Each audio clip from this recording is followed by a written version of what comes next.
গাজায় ইসরায়েলি আগ্রাসনের প্রতিবাদে ৬ মাস পর আবারও লোহিত সাগরে হামলা শুরু করেছে ইয়েমেনের সশস্ত্র গোষ্ঠী হুথি। বাণিজ্যিক জাহাজ ম্যাজিক সিজে চালানো হয়েছে এই হামলা।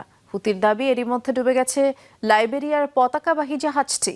এর আগে জাহাজে থাকা সব ক্রুকে নিরাপদে সরিয়ে নিয়েছে সংযুক্ত আরব আমিরাতের একটি নৌযান।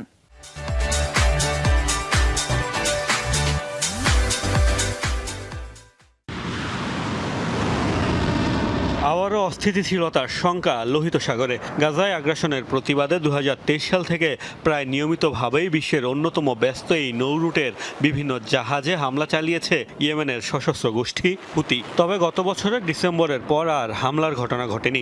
ইসরায়েলি বর্বরতা বন্ধ না হওয়ায় ৬ মাস পর লোহিত সাগরে আবারও হুতির টার্গেট হলো কোনো বাণিজ্যিক জাহাজ।